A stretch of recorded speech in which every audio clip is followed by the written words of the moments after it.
Twilight is when calendars come to life, not in fancy palaces, but in fields, harbors, and workshops that track the floods. When the wind shifts from sulking to serving, caravans can cross safely. Season 1 showed the Indus talent for regularity, brick ratios, standardized weights, drains that behave like law. Episode 1 followed that regularity across the Persian Gulf into Sumer's ledgers. Today we pivot west and ask a simple question with sharp edges. How did Egypt weld heaven to earth so tightly that stone still remembers the sky? And how does that echo the Indus habit of counting time? If this problem set caught your eye, give that like button a tap. Think of it as a little gift to Ra and the algorithm. Don't forget to subscribe so you don't miss the next cool post. Begin with the Nile's promise and its threat. Egypt thrives on a single recurring drama: inundation, recession, sowing, harvest. Miss the timing and you miss the year. The solution is a culture-wide pact with predictability. Priests track risings and settings. Surveyors retrace plots when floodlines erase the paperwork. Builders embed the pact in architecture so even a sleepy farmer can look at a temple axis and feel what season the stone prefers. Meanwhile, to the east, the Indus cities aim for the same prize using different tools. Grid plans that digest monsoon irregularities, dockyards aligned to tidal logic, weights that erase haggling by imposing a calm metronome on trade. Two river worlds converge on the same constraint. Time must be made visible, legible, repeatable. Pyramids and stellar targets get the headlines, but the daily instruments matter more. Egypt's Merkut and plumb line set north by watching circumpolar stars wheel. A simple sighting rod teaches an enduring trick. Align to a star that does not rise or set, and your building keeps its bearings after your survey crew retires to myth. The Indus does a parallel thing with civic modules. Fix your brick proportions, and your city keeps its grammar after form and change. One culture draws straight from Polaris's ancient cousins. The other draws straight from the ruler. Both prefer systems that outperform memory. Tap like if systems that outlast their makers scratch the practical part of your brain. Subscribe if you want next week's system to arrive predictably, like Sirius before dawn. Move to Giza at dawn, not for spectacle but for method. The ground is a problem set. Level it so two stones separated by hundreds of cubits agree about what flat means. Establish cardinal directions with an error margin that humiliates casual instruments. Then commit that solution to a city-sized mnemonic. Each face, each shadow, each corridor rehearses a sky story. The result is not only tune or propaganda. It is a monument to scheduling. When a culture must know where it stands in the year, the night sky becomes a ledger that cannot burn. The Indus, less theatrical but no less disciplined, solved the same anxiety with standardized measures that travel, seals that certify, and docks that keep appointments with the moon's pull. Egypt pinched the sky into stone. The Indus pinched time into units. Both make the future easier to predict by lowering the cost of being wrong. Consider labor. A calendar is a labor contract hiding in plain sight. Egypt's workforce moves with flood cycles. Slack water becomes building season. A centralized schedule coordinates quarries, barges, bakeries, and ramps. In the Indus, the contract is distributed. Bead workshops, kill clusters, and storehouses march to a tempo set by weights and routes. In Episode 1, our ships followed monsoon windows and gulf tides. Here our barges surf the Nile's reliable rise. Different instruments, same orchestration principle. Synchronize many hands to a trusted signal, and your civilization buys compound interest in competence. If orchestration as superpower feels right, subscribe. We will keep testing it against metallurgy and language edges in episodes 3 and 4. Slide from method into meaning.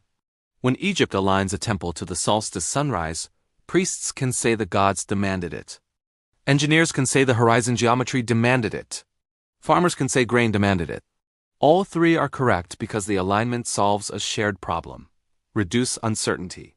The Indus never carved its cosmology into mountains for us, but its city grammar argues a theology of the repeatable. A drain that flows every season is a prayer answered without incense. A cuboid weight that balances across towns is a shared creed. Civilization as reliability cult. Egypt sings it loud. The Indus hums it under its breath. What about direct contact between these spheres? Episode 1 established tangible exchange between Indus and Sumer and the relay role of Dilmun. Egypt slots into that web through Levantine corridors and Red Sea spurs. Whether objects or ideas walked the full distance between Harappa and Memphis is less important here than the convergence shaped by similar constraints. Flood-timed labor, long-distance procurement, taxation that wants calendars, and theology that likes proofs it can point at. Trade acts as solvent and carrier. It dissolves provincial habits and carries proven tricks outward. Stars, bricks, and weights are the three most portable teachers in the Bronze Age. Egypt refines star use into spectacle. The Indus refines weight use into quiet empire. Both teach their neighbors by making success visible. Drop to ground level to track how a single day encodes the whole philosophy. In a delta town, a survey crew waits for twilight because dusk sharpens star sightings. They mark a north-south line with chords, fix perpendiculars with a rational eye, and leave a peg where a wall will later declare the universe's axis. In an Indus port, a dock foreman watches the moon's phase and notes when the flood will back a ship cleanly into the basin. He chooses which cargo to move first because not all delays cost equally. Two crews, two rivers, one shared instinct. Use the sky and the water to save labor. If the smell of rope and whetstone speaks to you, like this video. If you want the barge and the bee to keep meeting on time, subscribe. Egypt's calendar problem has a twist that exposes the culture's stubborn elegance. The 365-day civil year drifts against the true solar year by about a quarter day. Over centuries, the calendar slides through the seasons. Instead of panicking, Egyptians embed redundancy. Star risings, lunar festivals, agricultural observation, and priestly oversight correct one another in practice, even if the math is not yet formalized. Redundancy is a feature, not a bug. The Indus version of redundancy is physical. Multiple drains for one street, overflow channels that forgive a design miss, standardized weights that prevent one greedy scale from corrupting the market. Different toolboxes, same resilience logic. Backstop your primary signal with secondary cues so the system keeps promises when any one instrument falters.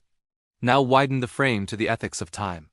A society that nails the calendar tends to nail expectations about work, pay, and ritual. Egypt turns this into mat order as cosmic value. The Indus turns it into infrastructure order as municipal value. Mat legitimizes rule by claiming harmony with the sky. Indus governance legitimizes itself by making the street run clean. Viewers often ask which approach is better. Wrong question. The winning move is consistency visible to the public. Do that with stars. Do that with sewers. Both purchase trust. We need a hinge into episode 3 where metal becomes mathematics you can hold. Egypt's stone knows the sky. Anatolia's smelters will teach ore to remember heat. Bronze does for force what calendars do for time. Store it so you can spend it later with less waste. When tin is rare, trade routes must grow longer or smarter. When copper is common but weak, alloys turn scarcity into advantage. The same network logic that linked Indus beads to Sumerian ledgers will soon link mountain veins to coastal forges. If that supply chain chemistry sounds like your puzzle, tap subscribe. Think of it as laying a trail of breadcrumbs for the algorithm to find you when we fire the furnace. Close at twilight again, because repetition teaches. On the Giza Plateau, a surveyor pockets his cord after one last check. In Dolavira, a mason runs a palm along a brick face to feel a ratio he could recite in sleep. A priest watches a star clear the temple corner. A harbor master watches a meniscus climb a gauge post. None of them say, "We are synchronizing society." They just do the next correct task on time. That is how civilizations quietly defeat chaos. They turn alignment into habit. If this alignment landed for you, like the video. If you want more habits that outlive their makers, subscribe to Indus Lens. Link in bio for sources, maps, and bonus diagrams. Next port of call, the alloy mind. How tin trails, trade winds, and stubborn furnaces taught empires to count in metal.